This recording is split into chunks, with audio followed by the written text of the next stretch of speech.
नमो नमः अर्थात नमस्कार। कक्षा 6 के इस ऑनलाइन वीडियो में आप सभी विद्यार्थियों का मैं तहे दिल से हार्दिक अभिनंदन एवं स्वागत करता हूं। देखिए, आज हम पढ़ेंगे 8वां पाठ, अष्टमय पाठ यानी 8वां पाठ। पाठ का नाम है सूक्ति स्तबकः। सूक्ति का मतलब होता है अच्छे कथन। क्या मतलब होता है? अच्छे कथन। और स्तबकः मतलब होता है गुच्छा। तो अच्छे कथनों का गुच्छा, अच्छे कथनों का गुच्छा, उसे हम कहेंगे सूक्ति स्तबकः। देखिए, पहला श्लोक है, उद्यमेन हि सिद्ध्यन्ति कार्याणि न मनोरथे, न हि सुप्तस्य सिंहस्य प्रविशन्ति मुखे मृगा। देखिए, इसमें क्या बताया गया है कि उद्यमेन यानी परिश्रम से ही, सिद्ध्यन्ति यानी सिद्ध होते हैं, कार्याणि यानी कार्य, परिश्रम से ही कार्य सिद्ध होते हैं। न मनोरथे यानी मन के चाहने से या मन की इच्छा से नहीं, मन के चाहने से नहीं। केवल मन में सोचे कि ऐसा हो जाए तो नहीं होता है। तो हमेशा परिश्रम से ही कार्य, उद्यम का मतलब होता है परिश्रम या मेहनत। ठीक है, परिश्रम या मेहनत, परिश्रम से ही या मेहनत से ही कार्य सिद्ध होते हैं, केवल सोचने से कार्य सिद्ध नहीं होते। जिस प्रकार न ही सुप्तस्य सिंहस्य कि सोए हुए, सुप्तस्य मतलब होता है सोए हुए, सिंहस्य यानी शेर के, सोए हुए शेर के मुखे यानी मुख में, मुख यानी मुख में, मृगा, मृगा मतलब हिरण आदि पशु, हिरण आदि पशु न प्रविशन्ति प्रवेश नहीं करते हैं। ठीक है, कि जिस प्रकार सोए हुए शेर के मुख में हिरण आदि पशु प्रवेश नहीं करते हैं, उसके लिए उसको क्या करनी पड़ती है? मेहनत करनी पड़ेगी, अर्थात उसको शिकार करना पड़ेगा, तभी उसके मुख में प्रवेश करेंगे, अर्थात तभी वो खा पाएगा, है ना। तो कहने का अभिप्राय यह है कि हमें हमेशा मेहनत करनी चाहिए। ठीक है, तो परिश्रम से कार्य सिद्ध होते हैं, केवल सोचने से नहीं। जिस प्रकार सोए हुए शेर के मुख में पशु आदि अपने आप प्रवेश नहीं करते। दूसरा देखिए, पुस्तके पठिते पाठे जीवने नैव साधीते, किम भवेत तेन पाठेन जीवने यो न सार्थक। देखिए, पुस्तके, पुस्तक में, पठित पाठ है, पढ़े हुए पाठ का, जीवने न एव, देखो नेव लिखा है, न प्लस ए होगा संधि विच्छेद इसका, न यानी नहीं, है ना, एव यानी ही, नहीं। ठीक है, नहीं। साधित यानी व्यवहार में लाना, अर्थात साधित करना मतलब व्यवहार में लाना। ठीक है, उसको अपने जीवन में उतारना। कि पुस्तक में पढ़े गए पाठ का अगर हम जीवन में नहीं उतारते हैं तो किम भवेत, क्या हो, किम यानी क्या, भवेत यानी हो, क्या हो, तेन पाठेन, उस पाठ को पढ़ने से, ऐसे पाठ को पढ़ने से जिससे जीवने यो न सार्थक है, जिससे हमारा जीवन सार्थक न हो। ठीक है, आई बात समझ में? कि पुस्तक में पढ़े गए पाठ का जिस प्रकार जीवन में हम व्यवहार में नहीं लाएंगे, तो ऐसे पाठ को पढ़ने का क्या फायदा, क्या लाभ, जिससे हमारा जीवन सार्थक न हो। ठीक है, अगला देखो, तीसरा श्लोक, प्रिय वाक्य प्रदानेन सर्वे तुष्यन्ति मानवा, तस्मात् प्रियम ही वक्तव्यम वचने का दरिद्रता। देखो, प्रिय वाक्य, प्रिय वाक्य यानी प्रिय वाक्य प्रदान करने, प्रदान, प्रदान का मतलब होता है प्रदान करने से या बोलने से। प्रिय वाक्य बोलने से सर्वे तुष्यन्ति जंतव है, सर्वे यानी सभी, तुष्यन्ति यानी संतुष्ट होते हैं, मानवा यानी मानव, सभी मनुष्य संतुष्ट होते हैं। ठीक है, अच्छा बोलने से सभी मनुष्य संतुष्ट होते हैं, प्रिय बोलने से सभी मनुष्य खुश होते हैं, संतुष्ट होते हैं।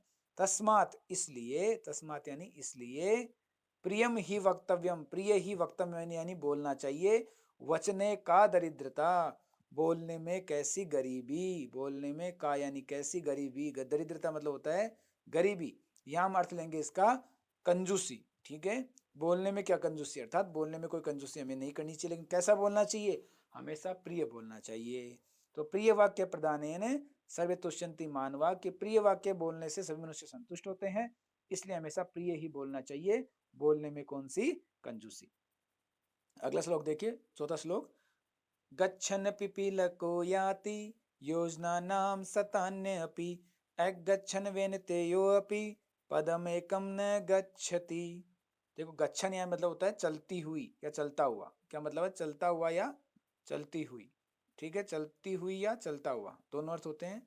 तो देखो, चलती हुई पिपीलको मतलब होता है चींटी, क्या चींटी।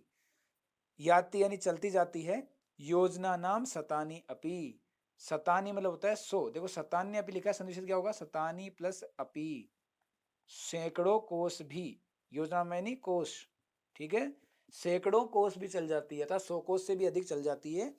अगच्छन वेनतेयो अपि, और नहीं चलता हुआ, वेनतेयो मतलब होता है गरुड़, गरुड़ पक्षी, पक्षियों का राजा है गरुड़, गरुड़ पक्षी जो है नहीं चलता हुआ गरुड़ पक्षी, पदम एकम न गच्छति, पदम एकम, पदम प्लस एकम, एक कदम भी न गच्छति नहीं चलता है, अर्थात चलती हुई चींटी जो है वो तो चल जाती है कितने 100 कोस यानी सैकड़ों कोस भी चल जाती है, और नहीं चलता हुआ गरुड़ पक्षी एक कदम भी नहीं चलता है।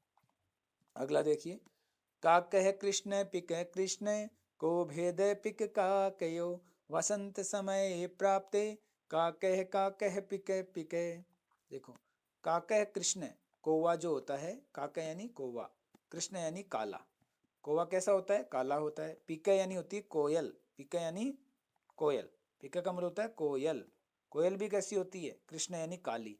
को भेद पिक काकयो, दोनों में क्या भेद है, अर्थात कोये और कोयल में क्या भेद है, अंतर, भेद का मतलब होता है अंतर, दोनों में क्या अंतर है। वसंत समय प्राप्ते, तो वसंत ऋतु का जब समय आता है, वसंत ऋतु का जब समय आता है तो काके काके पिके पिके, कौवा कौवा होता है और कोयल कोयल होती है, अर्थात कौवा तो काम काम करता है और कोयल मीठा बोलती है। तो समझ में आ गया होगा सबको। देखो इसमें इंपॉर्टेंट श्लोक ये भी इंपॉर्टेंट है, एग्जाम में आता है, ये बहुत इंपॉर्टेंट है और ये भी बहुत महत्वपूर्ण परीक्षा में आता है। तो सारे श्लोक वैसे इंपॉर्टेंट है, लेकिन 3 ज्यादा इंपॉर्टेंट है जो परीक्षा में आते रहते हैं, ठीक है। सबको लग रहा है समझ में आ गया होगा। दोबारा एक बार देख लीजिए सारे, कि परिश्रम से ही कार्य सिद्ध होते हैं, केवल सोचने से नहीं होते हैं, ठीक है। जिस प्रकार सोए हुए शेर के मुख में पशु आदि प्रवेश नहीं करते हैं। पुस्तक में पढ़े गए पाठ को हमेशा जीवन में उतारना चाहिए। ऐसे पाठ को पढ़ने से क्या लाभ, जिससे हमारा जीवन सार्थक न हो। प्रिय वाक्य बोलने से सभी मनुष्य संतुष्ट होते हैं, इसलिए हमेशा प्रिय ही बोलना चाहिए, बोलने में कौन सी कंजूसी। चलती हुई चींटी चलती जाती है 100 कोस भी, 100 कोस भी ज्यादा चलती जाती है, और नहीं चलता हुआ गरुड़ पक्षी एक कदम भी नहीं चलता है, ठीक है। कौवा भी काला होता है और कोयल भी काली होती है। दोनों में क्या भेद होता है, दोनों भेद तब प्राप्त होता है, यानी तब पता चलता है भेद का, जब वसंत का ऋतु का समय आता है तो कौवा कौवा होता है और कोयल कोयल होती है, क्योंकि कौवा तो काम काम करता है और कोयल बहुत ही मीठा बोलती है। सबको समझ में आ गया होगा। चलिए आगे चलते हैं इनके प्रश्नों में। देखो ये सारे शब्दार्थ दिए हुए हैं, ये आप अपनी कॉपी में कर सकते हैं देख के, ठीक है, कोई दिक्कत नहीं है। अभी मैं इसके क्वेश्चन आंसर बताऊंगा आपको, वो भी आपको अपनी कॉपी में करना है। देखो पहला प्रश्न है, सर्वान श्लोकान सस्वरम गायत, सारे श्लोकों को स्वर सहित गाइए, ठीक है। सारे श्लोकों को कैसा गाना है, स्वर सहित, यानी अभी मैंने इसे गा के बताया वैसे आपको गाना है, ठीक है। दूसरा, श्लोकांशान योजित, श्लोकों को आपस में मिलाना है, जोड़ना है। योजित का मतलब होता है जोड़ना, तो कैसे जोड़ोगे, देखो पहला है तस्मात् प्रियमि वक्तव्यम वचने का दरिद्रता, यहाँ से मिलाएंगे। गच्छन पिपीलको याति योजना नाम शतान्य अपि, इससे मिलाएंगे। प्रिय वाक्य प्रदानेन सर्वे तुष्यन्ति जन्तवः, इससे मिलाएंगे। किम भवेत तेन पाठेन जीवने यो न सार्थक, इससे मिलाएंगे। काके कृष्ण पिक कृष्ण को भेद पिक काकयो, इससे मिलाएंगे, ठीक है। अगला देखो, अगला प्रश्न है तीसरा प्रश्न, प्रश्नानाम उत्तराणि लिखत, प्रश्नों के उत्तर लिखो। पहला है सर्वे जंतवः केन तुष्यन्ति, सभी मनुष्य किससे संतुष्ट होते हैं। तो अभी मैंने बताया आपको, सभी मनुष्य किससे संतुष्ट होते हैं, प्रिय वाक्य प्रदान। पहले का उत्तर क्या लिखोगे आप, प्रिय वाक्य प्रदानेन, प्रिय वाक्य बोलने से, ठीक है, प्रिय वाक्य प्रदानेन, पहले का उत्तर ये हो गया।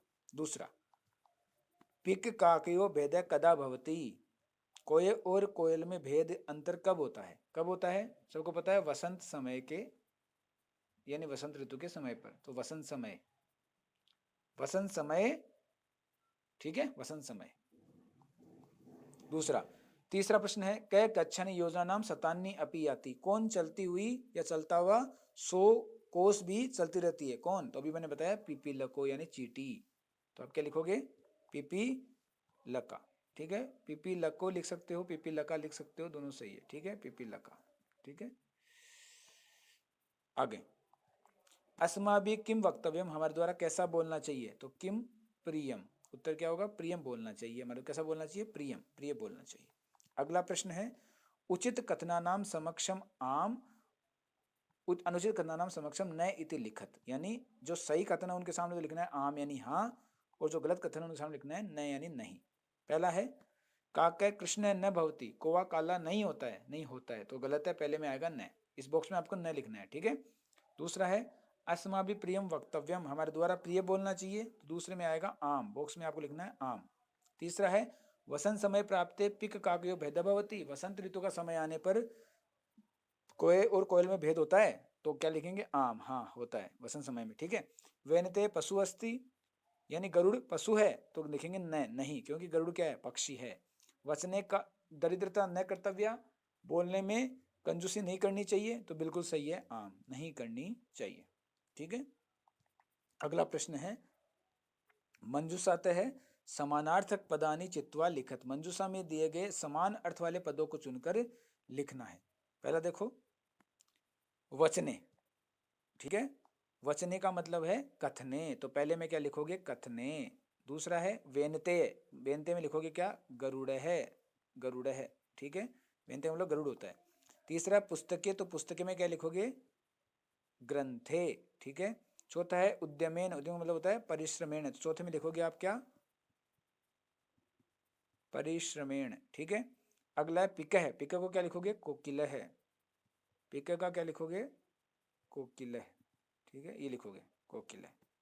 आगे समझ में? चलो अगला देखो विलोम पदानी योजित, विलोम शब्दों को आपस में मिलाना है। सार्थक को मिलाओगे निरर्थक से, सार्थक यानी सार्थक, निरर्थक यानी निरर्थक। कृष्ण है काला, श्वेत यानी सफेद। अनुक्तम यानी नहीं कहा गया, उक्तम यानी कहा गया, ठीक है।